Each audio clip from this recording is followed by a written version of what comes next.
Hey, this is LOA Today, the Law of Attraction show.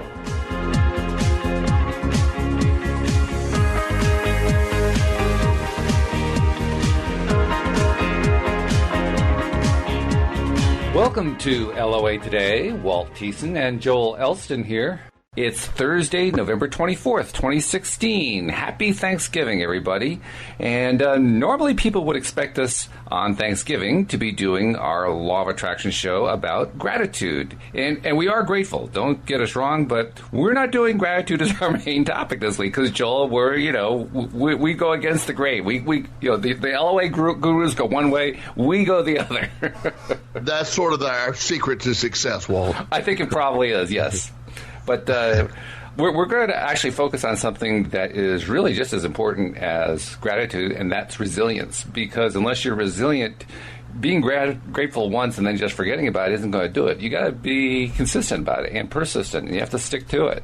And it's not just with gratitude; it's with every aspect of the law of attraction. So it's really quite important.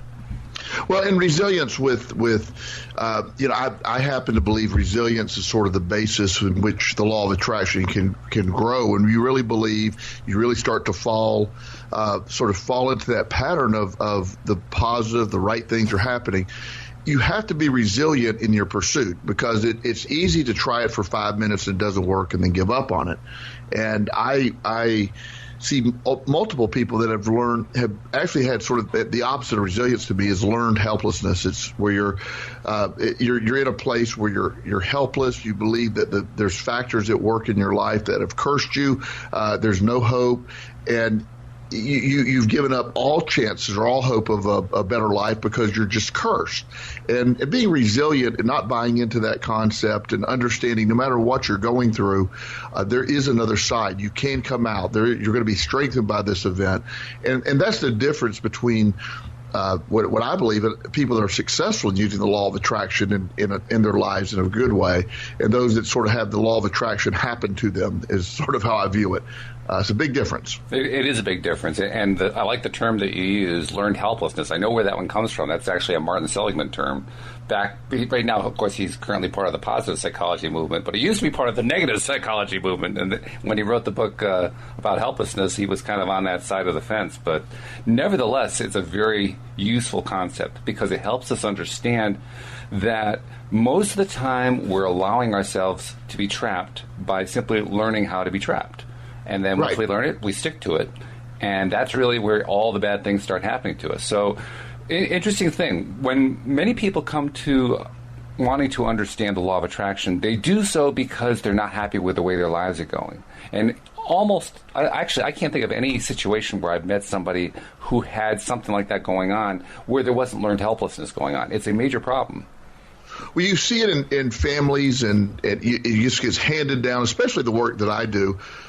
Where you're often seeing families that have repeated cycles for generation. Yeah. Whether it's poverty, whether it's a single parent situations. I've always been fascinated, and this isn't the most positive start, but it's a concept, and we'll pull out of this, I promise. But years ago, I was working at a crisis center in Tampa, and I had a lady that came in, and she had been abused by her husband. Physically abused. And one of the most amazing things, Walt, and this isn't funny, but it was just baffling to me. In doing her history, she had 7 men in a row that she dated that all physically abused her.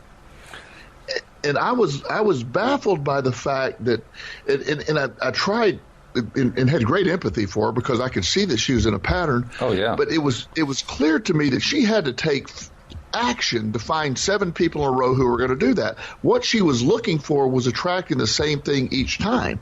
And I don't know the outcome with her, but I know that for us to change, stop being victimized by our own belief system and move on, that's where being resilient comes in. I'm going to change everything. I'm going to change the way I'm doing things.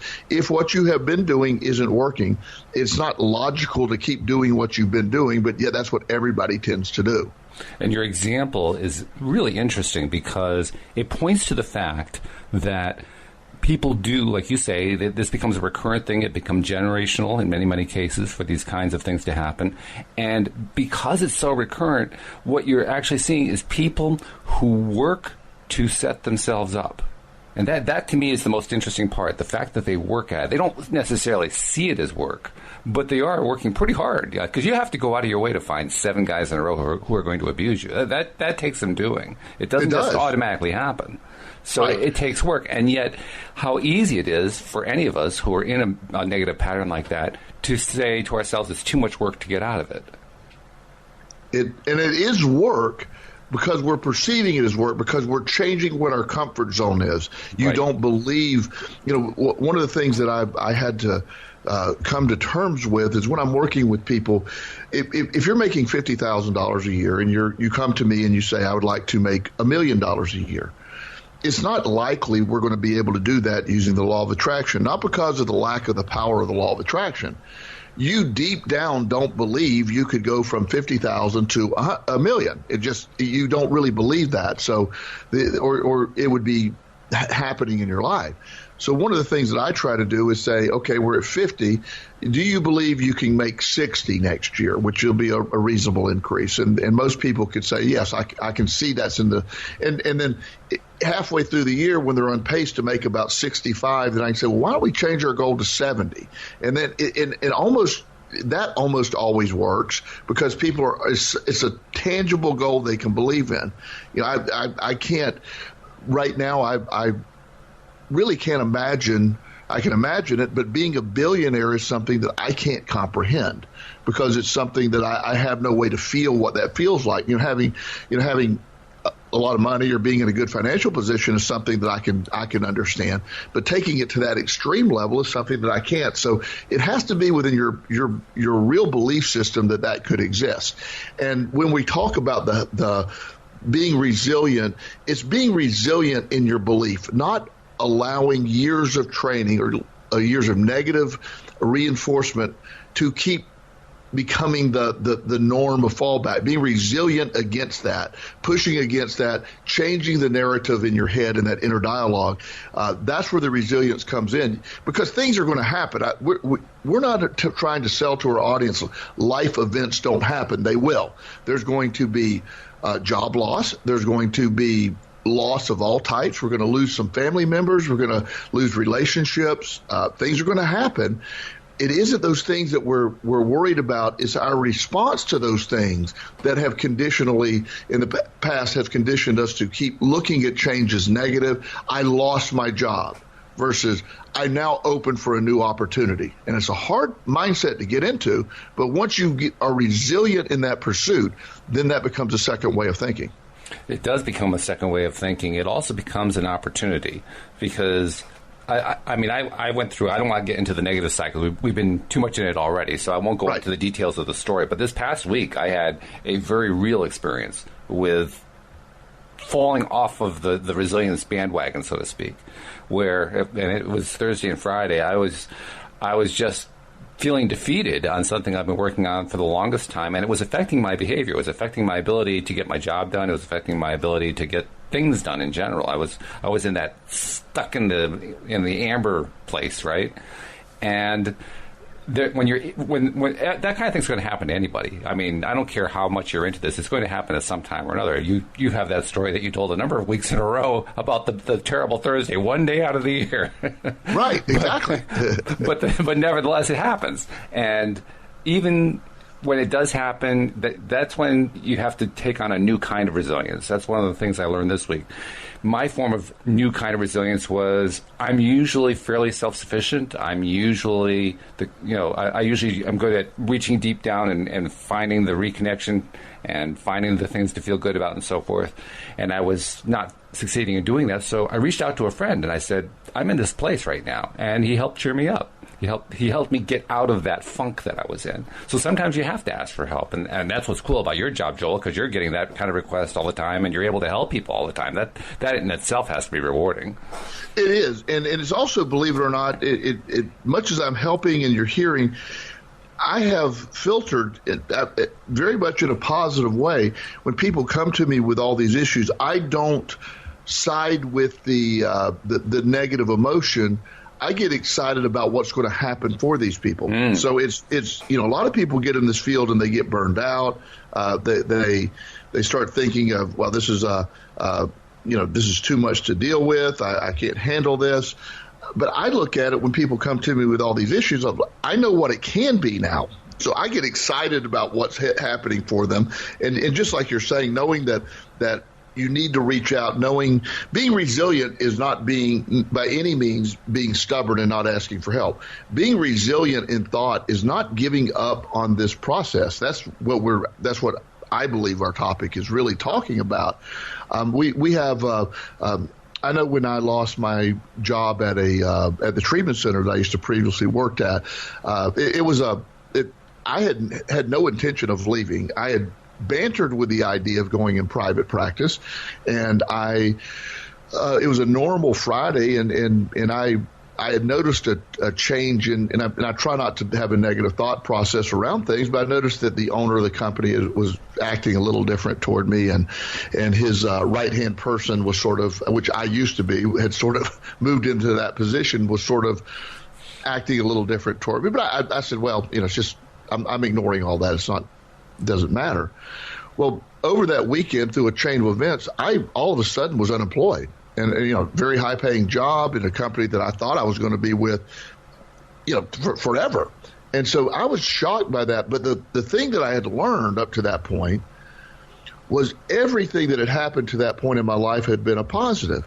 And so I was shocked that there was really no negative. I went to a very, very grateful place for what that job had brought to the table for me.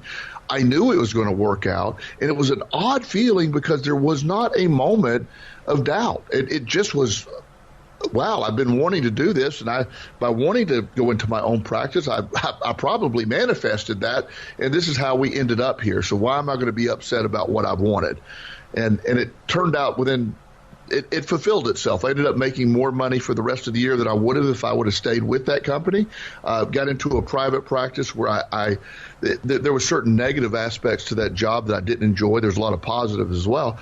Well, I was able to remove all negatives in my life, and I was like, oh my gosh, I can't imagine being there. So that uplifting process, when you're resilient in this pursuit, you get into that default mechanism. So even when you lose your job, I never for once was fearful of what was going to happen either, which I found to be amazing because that was the first time something that major had ever happened that I was able to think that way and feel that way. And that's a major victory all by itself, just that you were able to do that. That's the kind of thing that many of us aspire to. But you're right, and that is the way to handle it. It's the way to look at it. And I mean, my wife has a great way of expressing it. She says when you're trying to go in a certain direction and you keep running into a block, it means you got to change direction. Sometimes life does the direction changing for you if the universe says you're not changing quickly enough.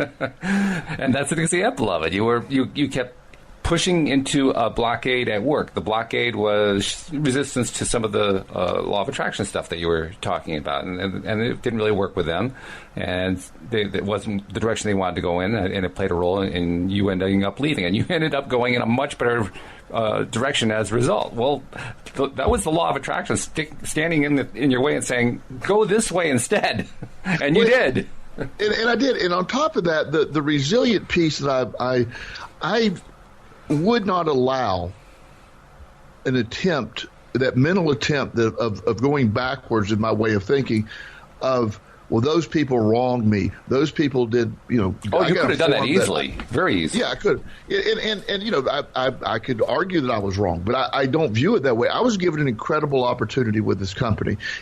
That company gave me connections I never would have had. The owner of that company, while we had our differences at our departure, I very much am grateful for the opportunity he gave me. Half of what I'm dealing with right now, I can directly, as far as my good stuff in business, those connections were made while I was at that program. Wow. So all of that to me is a very positive, or I could focus on they treated me poorly, or I could have done this, or, the idea that I get, somebody would ask me, was I going to file unemployment? And I laughed and I go, I'm not unemployed. I've never been unemployed. I haven't. I just changed jobs. Now it wasn't my choice, and there was I took about a couple of weeks off, but I'm not unemployed. But it's just that, again, that perspective that drives it, and being resilient and refusing to fall back into what that negative, that old-fashioned negative way of thinking brings to the table. It's something that was a default way of thinking, and the narrative is played out. I had, when I left that company, I had either, I don't know, we had probably 30 employees, 25, 30 employees. And with the exception of one or two, I had heard from each one, very supportive, and they all were like, "Oh, we're so sorry." And I was like, "There's nothing to be sorry about. I'm moving on to a new thing." And I kept that narrative in that direction because I would not buy into the fact that I was victimized here at all. I brought it about. I saw how I did it. I was at a point I wanted to leave. It's hard to leave a job. It's really hard to leave a job when you're making really good money. Oh yeah. And you're in a rhythm. You're well respected, and plus I was very loyal to my staff, and I didn't want them to sort of have to be there without me as a filter for them. But at the end of the day, that's what we're talking about here. Being resilient in your belief. And then eventually, this is where we go with, that's the exciting part about the law of attraction. When you get, you almost do it without energy or effort. It just happens, and that's the place. I'm still not totally there. I would love to say that I'm completely there, but I understand that can happen, and I keep striving for that. You also mentioned something there, kind of in passing almost, about how you used to be a filter for your staff when you worked at that agency, and that now you were no longer there. Well, that's another law of attraction thing going on there, because for whatever reason, and I don't know the specifics, so I won't try to speculate what they were, but for whatever reason, that staff was in need of no longer being shielded. They had they had some need that the universe was helping to set them up for, that basically would say, you got to start dealing with this ownership. You got to start dealing with them directly, and whatever the issues are that are involved, you have to start facing that stuff. And that's part of their own growth process. That's part of their own opportunity sets of, you have the opportunity to start applying the law of attraction to your benefit, or you can just do the same old default stuff and suffer the consequences. It's up to you. That's what they were faced with. And many of them, and I'm not claiming it was because of me, but over the next 2 or 3 month period, probably 90% of them left. Really? And wow. Yes, it moved on to new ventures. And that and again, that's I'm not by any means making a statement that was because of me. I'm just saying that just the timing of it. But and I'm still in contact with most of them, and they're all, for the most part, thriving. Some went to different careers. One gentleman that I was very close with and remain close with, he went into real estate. He's very successful in real estate now. So many people are in private practice. So it is a chain of events when you look at things.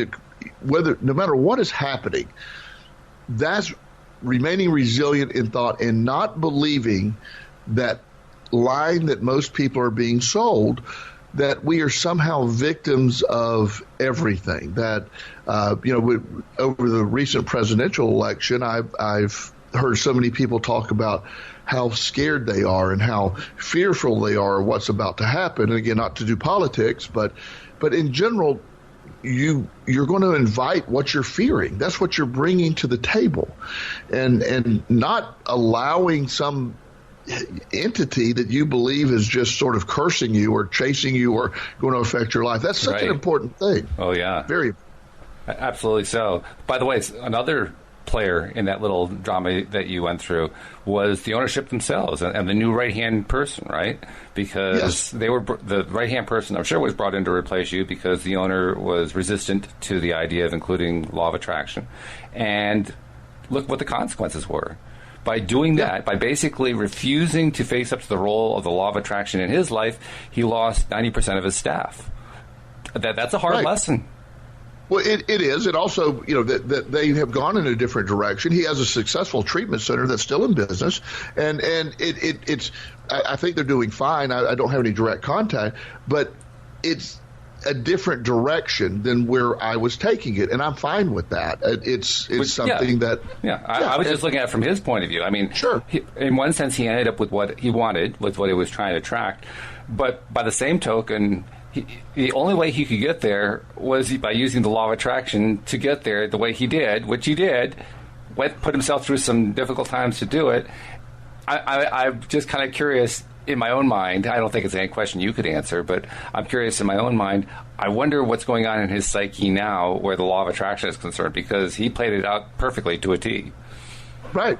And I don't know what concept or how he's at, where he's at with that, but we have things that happen, and it all is, while we appear to be engaged and entwined, the law of attraction is operating independently, and it's up to the law of attraction to incorporate it into the big picture.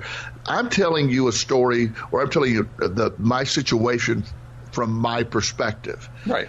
While there would be, if he were to tell a story, it would be a different story.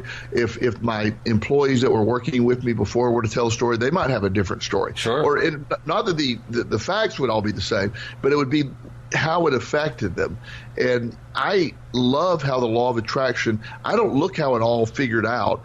As I talk about often, my place of refuge is the bench that I go to in Florida on Anna Maria Island. Yeah.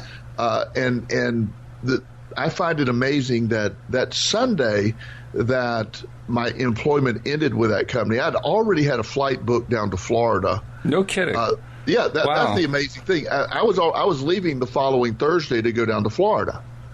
So I'm like, wow, okay, well, that timing, that was beautiful. That couldn't be way better, actually. Right, and I had worked for many, many years without a day off, so I'd already set in my mind that I'm going to take a month off and just do that. So I went down to Florida, and the part that I found amazing is again, no thought of negative stuff. I knew something was going to come up. I'd had, within 2 days of being me leaving the company, I had 3 job offers. Now, none of them were exciting to me, but people were calling me, interested in me coming to work for them.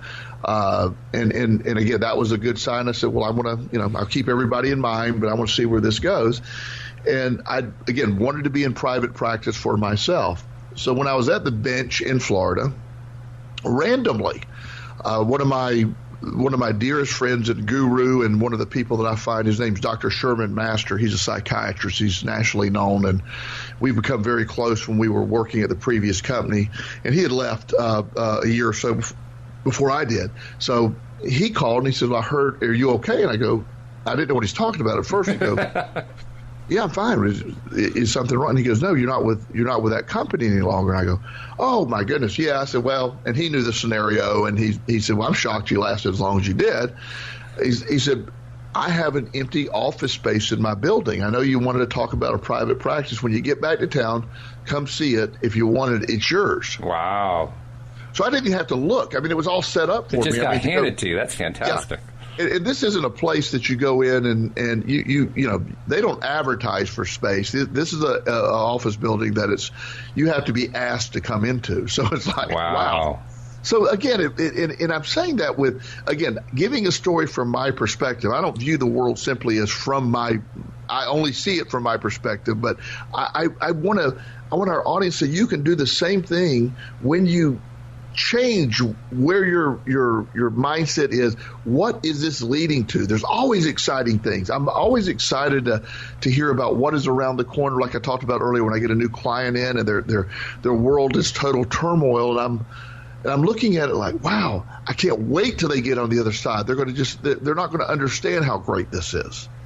And it really helps them. Mm-hmm. It really does. To watch that, to be able to have a front row seat and see lives change. That's one of the best parts about my job is somebody walking in the door that's not even functioning, and they turn their life around. Sometimes in a session or two. Sometimes it's longer, but it's just amazing when you start hearing them reporting how the law of attraction has worked on their behalf, how their perspective instantly changed everything.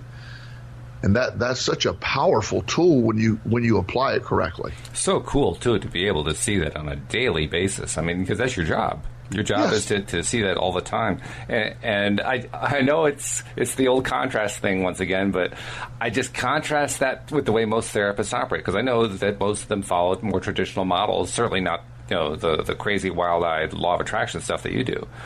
And I think to myself, how much better their careers could be if they just gave it a try. I mean, the opportunity's there. And that's another aspect of resilience. It's being willing to go ahead and do something despite the fact that that's not where the crowd is going. And Walt, one of the things that I have been baffled about, and I need to work harder on understanding this myself. I actually have 2 or 3 therapists that are clients of mine, and they have greatly benefited from the law of attraction. And I find it almost really unimaginable that they can't still, because they're so rigid in their professional life, they can't seem a way to be able to meld that into their practice. It's fascinating that they have great success with it, but yet somehow it doesn't translate into them using it. Now some do, but it really is how people can get stuck in some patterns. Well, that worked for me, but for my clients, I have to use this 1950s model of social work that I learned, and somehow that's going to be effective for people, and it does work for some people. But it's finding your wheelhouse. I don't know who doesn't benefit by some law of attraction work or positive psychology, all of that. All those concepts are exceptionally effective, and anybody that doesn't incorporate it is I'm baffled by that, especially when it's worked in their own personal life. And another law of attraction thing going on, they regularly, like you said, they're applying it in their own lives. They're getting the experience of it directly with you, and yet lack of whatever it might be, lack of confidence perhaps, or maybe it's just plain fear. Whatever it is, they keep resisting the lesson that the law of attraction keeps trying to give them, that, hey, this works, hey, this works, hey, this works. It's like, oh, geez, I don't know if this is going to work for my clients. Hey, this works, hey, this works, hey, this works. Well, this may not work for my client. It's funny. It's strange that people do that. But I guess it shows how deeply embedded fear can be in our systems. Well, absolutely. And that to me is such a the fear that you hit on. The fear drives so much, and people get into that fear is it creates worry. Worry is probably the word. I'll speak from my perspective. Worry is my most dangerous position mentally. Oh yeah. As far as the law of attraction, I agree completely. Worry is it is brutal. Worry is brutal. I don't know who invented worry, but I wish they didn't. Yeah, it really serves no purpose. And I come from a line of professional warriors. So my mother, I think, may have been the 1960s through 1990s world champion warrior. I saw her picture in the dictionary when I looked at the word. You look up worry, it's my mom. And if she doesn't have anything directly to worry about, she will figure out something to worry about. Right. And I love my mom very much. I just find it. And again, if you look at the psychology, hey, my mom does the same thing. I'll be perfectly honest. Yeah. Well, I mean, my mom grew up a child of an alcoholic, so every moment she's overly processing her thought processes and scanning the horizon for problems. And sure enough, you're going to find them. It really is a fascinating thing when you're constantly scanning the horizon for problems. They'll be out there. Just as you're scanning the horizon for positive and great things, they're out there too. Another example of the law of attraction. You can attract stuff to worry about. Yes. And people are very good at it. Oh, well, that's the tide that we're fighting against. It's not individuals. We're talking about years, generations of somehow there being a narrative that the negative worry-based way of thinking or driven life is what causes it. I've always been fascinated by the reading, Think and Grow Rich by Napoleon Hill, and those of you that aren't familiar with the book, there's tons of free copies online. It's public domain now, or you can actually order various copies. But Think and Grow Rich, this gentleman, Napoleon Hill, he went around during the Depression, right around the Depression, and he was fascinated by people that had remained wealthy or had become wealthy during the Depression. How come they were doing it, and what was different between them and the masses? And he quickly got to the point of the law of attraction, what we believe, what we think about, if you really believe, that's why he came with the title, Think and Grow Rich. When you think you're rich, you'll be rich. When you really believe it, you'll get there. It's not he says in the beginning of the book, this isn't about some mythical wealth. This is about real stuff. And he talked to these people, and that was the one thing in comedy. He said, I talked to some really dumb people, some really smart people. There's people that inherited money that lost it. There's people that had no money and built up a vast fortune. And they were in the worst economic times of our history, the history of our country, really.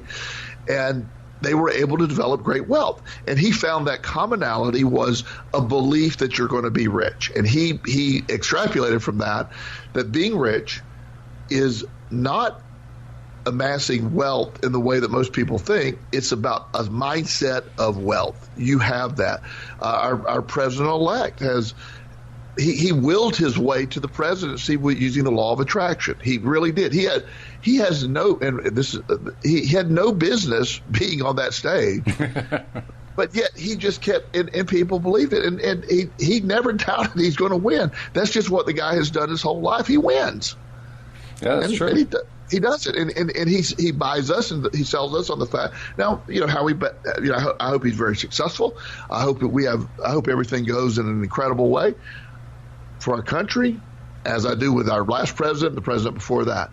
But he certainly is someone that has, whether he intentionally uses it the way he uses it or not, he is one of the masters of the law of attraction. He doesn't always use the positive side, but he certainly knows how to use it. Yeah, that's the interesting part. He uses the negative side with just as much, ability and satisfaction and success as he uses the positive side, which I certainly don't choose that, but apparently he does, and he does it to his own advantage, which is a little spooky. Well, it is, but it also shows, as we have talked about, the law of attraction isn't about right or wrong, good or bad.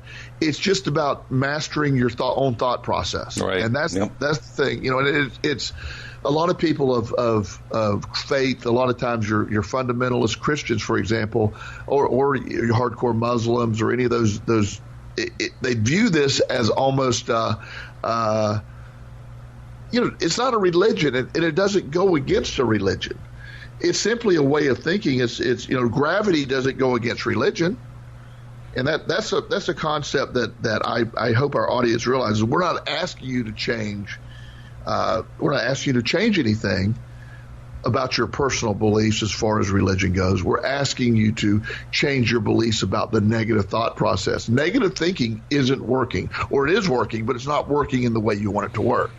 Yeah, that's really the distinction. I mean, you talked about Napoleon Hill and Think and Grow Rich, and actually, Napoleon Hill never used the phrase law of attraction. I'm not sure the phrase really existed in the English vernacular at that time. He did. He described it. He didn't use the word, yes. In fact, he didn't really seem to have a word for it. I don't remember the exact wording, but the gist of it was, if this book is for you, you will know it by reading it. You will know it by what is written here. And then he also talked about an unshakable belief, which is what you're talking about. He talked about this unshakable belief that the people who succeeded wildly beyond their dreams had, and it was the one thing they all had in common, that unshakable belief. Well, that's what you just described. Donald Trump certainly has that unshakable belief.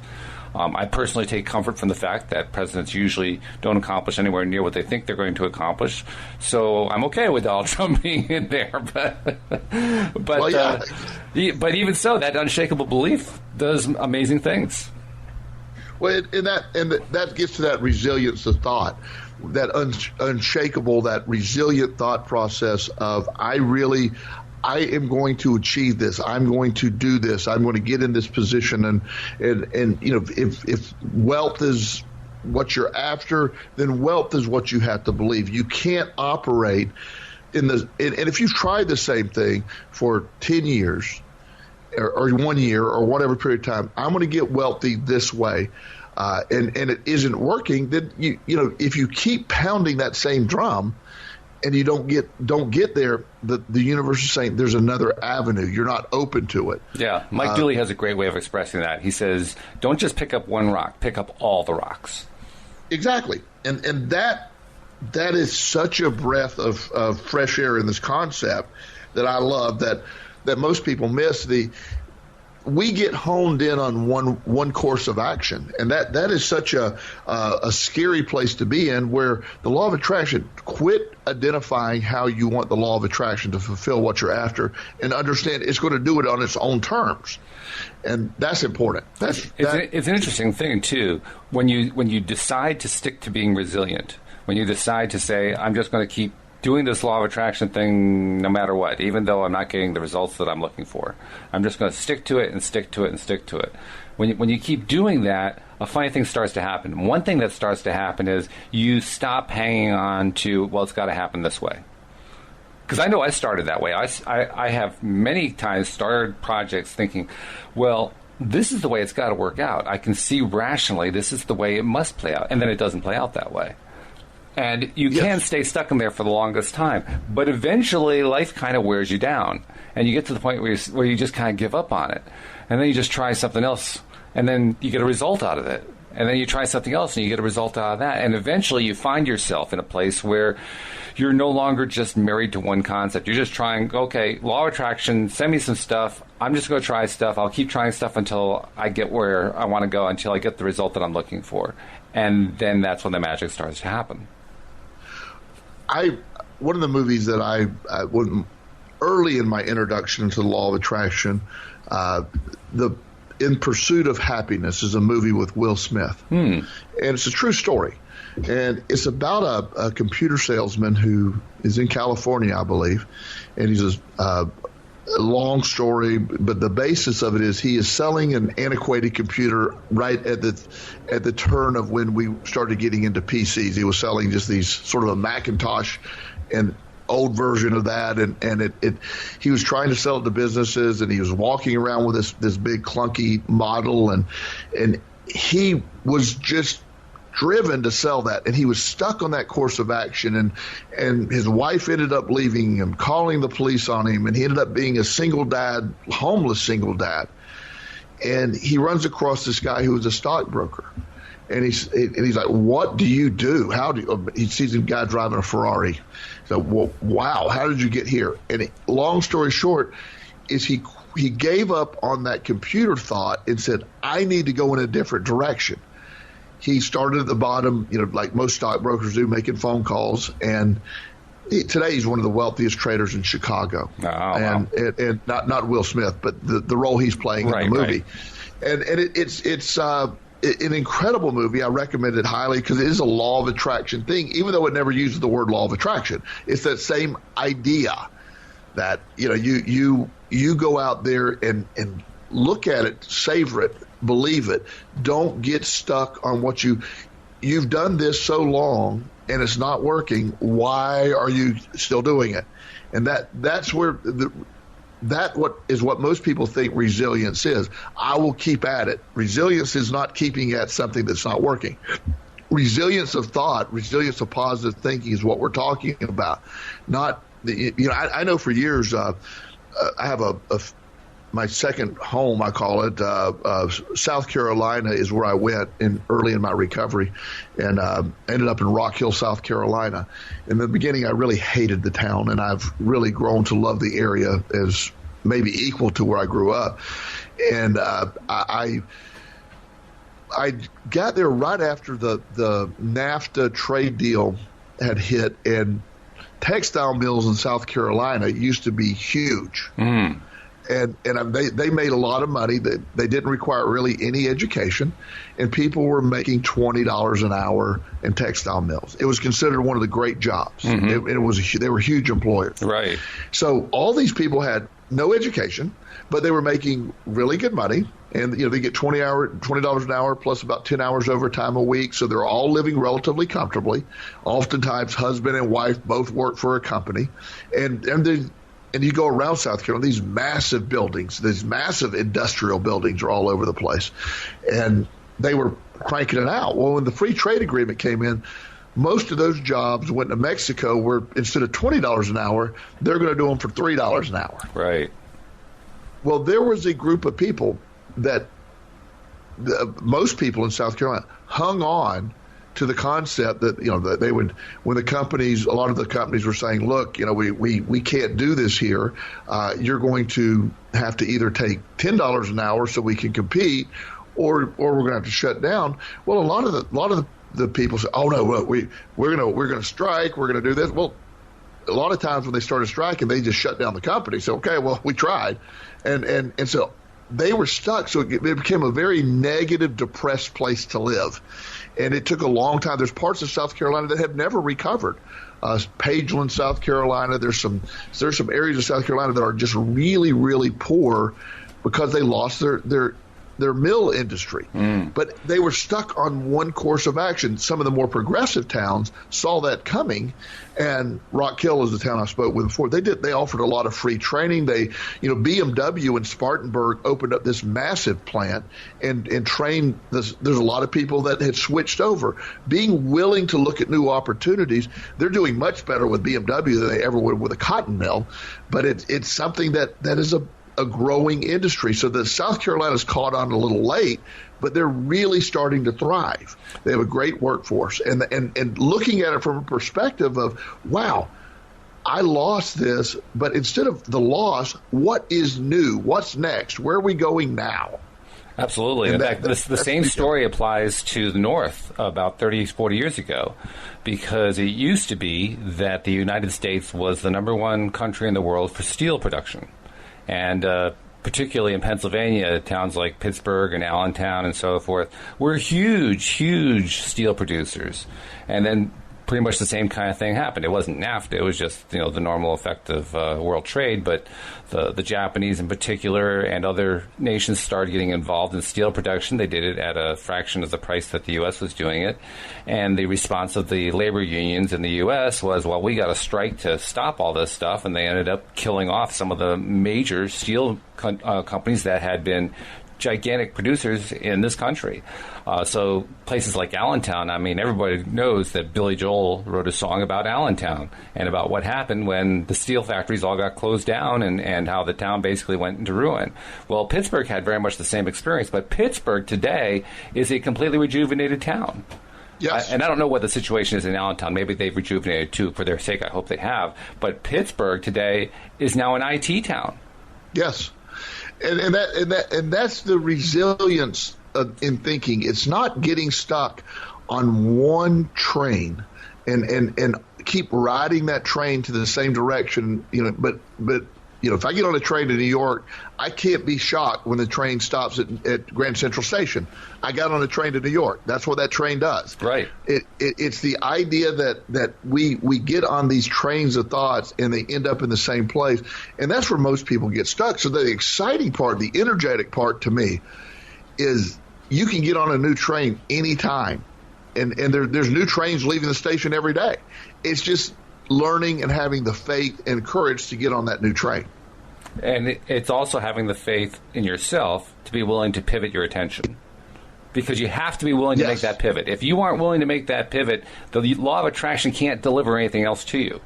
It can only continue to deliver the same failed results that you continue to get, because that's what you keep focusing on. You keep focusing in that one direction, and that one direction leads you to negative. Well, hey, come on. Even reason tells you it's going to keep pointing toward negative. You can't. It's like the 12-step cliche, right? That you can't keep producing results that, or keep doing things that produce negative results and expect them to produce positive results. That's insanity. Right. And that's exactly the way of that depth and breadth of thought where.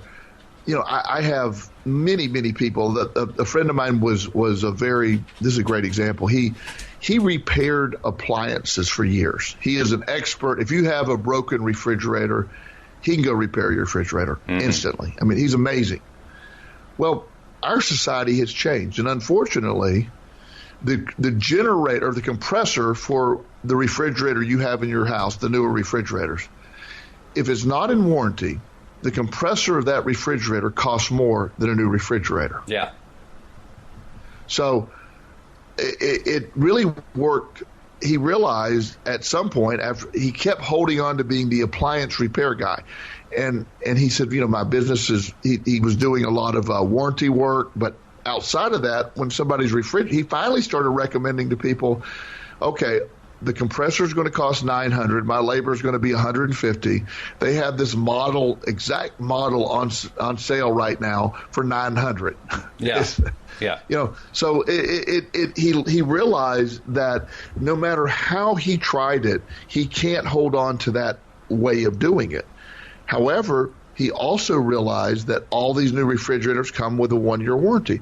So he started taking training for all these refrigerators and all these appliances to become that certified warranty person for those refrigerators or whatever appliance. I'll tell you. He has a huge business now. That's cool. Go ahead. Did you have more to say? Yeah, that's amazing. Oh, okay. No. It's a great business, and he adapted, and that's that resilience of thought. Instead of getting stuck on that other model, he had to adapt his model to match what was happening in the market. Right. Yeah. Exactly. I'm going to tell you a story about. It's a little bit related to the experience I talked about earlier about kind of getting stuck and not feeling so resilient this past Thursday and Friday. But I have been trying to follow this pattern of, okay, one thing isn't working, so try the next thing. And the new next thing that I've been working on is a new kind of jobs website. It comes from, first of all, it's specifically focused on manufacturing. And the reason that we're focusing on manufacturing is that manufacturing is kind of in a strange place right now. There's a popular belief that manufacturing is dying and that it's really an industry that has nowhere to go. In reality, it's actually been thriving, which is not what most people have been led to believe, but almost all manufacturers are doing very, very well. The problem they have isn't that they're not getting work. The problem they have, believe it or not, in an era where there's high unemployment, is they can't get enough workers, which sounds counterintuitive. When you look at it more closely, what you really find is there are plenty of workers out there. There aren't enough skilled workers. In other words, there aren't enough workers who are skilled at being, say, CNC machinists or something like that. The specific skills that they need in order to have somebody, play a key role in their factories. Well, that kind of a problem can really become quite exacerbated, particularly when the employer, and this is a very common problem we found, the employers are very often people who want somebody like a CNC machinist who is a very highly specialized, highly skilled machine operator. They want a CNC machinist with 30 years experience to walk in the door, sit down, and just start producing without having to train them and without having any fears that they're going to go work somewhere else and without paying them a premium wage. Well, as I described that to you, you could tell that's not going to work. Right, of course, right. That's just not realistic. But that's the mindset that so many of them have. And it was when we realized that's what the mindset was, and we realized that there's a tremendous need for skilled labor. My friend and I are doing this together, and we realized this is an opportunity. Okay, so that's what got us into working on creating this new website. And it's actually going to be more than just a jobs website. It's also going to be a site for promoting people who are not currently skilled to become skilled, helping them create ties to educational institutions and even doing work for job training and stuff like that, where basically the employer pays for your training. So there's going to be a number of programs like that we're going to try to set up. So a number of factors going on here. First of all, there's us shifting gears to try to meet a demand that we're spotting that we really hadn't paid any attention to before, a demand that nobody else is really fulfilling. We're doing it in a way that's different because all job sites, well, not all of them, all of the well-known job sites are all generalists. They all give, listings for any kind of job out there. We're focusing on one industry. That's unusual. That's not the way things are normally done. But it's a way we think it's going to work out pretty well. And add in the fact that manufacturing is doing so well, it means that we're very likely to be able to get customers out of this without having to work too hard. And because it's a job site, it's not like you're charging thousands of dollars for this, to get somebody a job. It's, a few $100s to place your ad. So it becomes much more affordable. So there's a whole bunch of factors going on that are really good. Now, you hear that story, and then you begin to wonder, well, why was Walt struggling so bad last week on Thursday and Friday, losing his sense of resilience? It seems like that's counterintuitive. And it is. It seems crazy that I would be in that place, and yet I was. It shows that anyone can fall into it, despite the fact that this wonderful opportunity is opening itself up. To me, I still fell into it. And so that's why it's good to reach out for help. It's also why it's good to remember and to remind ourselves how this whole process works. And it's really, really good to remind ourselves the role that resilience plays in the whole thing. Right. And that is so key. I'm so glad you shared that. And the resilient piece of us, we have no problem holding on to things that aren't working. And I find that interesting when we're asked to give up what's not working, we have a lot of resistance, like we talked about last week. But when you sort of reframe resilience, you're trying something new. This is something new, but yet some negative thoughts or some feelings again that have been inherited from previous times come up now, and they come to bite you, and you fall back into it. So that's where reaching out to help. The resilient piece isn't that you felt that way. The resilience is you reached out to have someone help pull you up. That's the resilient piece, and that goes beyond what most people understand about resilience. Don't give up on the thought. And when you need help, ask for it. Not help with the project as much as help with the mindset. You could do the project. The mindset's what matters. And interestingly enough, I also got help with the project because within the last few days that led up to that period, my friend was bringing in a colleague of his who I also know, who is a photographer, videographer, and they're now putting together a couple videos for this new website.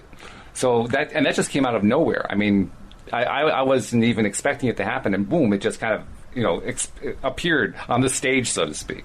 So there's an example of how the previous resilience that I'd had up until those 2-day period had led to this thing to emerge at the time when I needed it most and when I least expected it. Yes. And that's how at least it happens for me. I have I have stuff come in all the time that I'm not even realizing. I have a friend that's starting a new program here in town, and he asked me if I would be interested in doing some groups or even working there full time. And so I'm certainly not interested in working full time, but I would be glad to do some groups or help out. And now that might be something that I dabble in and get a couple extra hours work a week, or it may be something that really becomes a significant thing. But either way, I'm resilient in thought that this is part of my ongoing process. And I also don't know that it doesn't lead me to another thing. And that's the piece that I was brainstorming. I had a $1 billion idea in my mind that I don't have the ability, the technical knowledge, or whatever to deal with or develop, but it's such a no-brainer. And that concept was, one of the most successful websites right now is Airbnb, where you're renting out rooms or whatever. That it's really successful. Right. Well, as an independent contractor myself, every city has tons of empty office spaces going empty all day. There's many restaurants that are closed during the day. They're only open for the evening, especially in New York. There's a lot of space where if I have to go see a client in Atlanta, there's no reason that I don't have the ability to go on and say, look, I need a conference room in Atlanta across the street from the, Peachtree Hotel. And boom, here's a conference room, $100. You book it here. You come in. You have the use of it for an hour or two.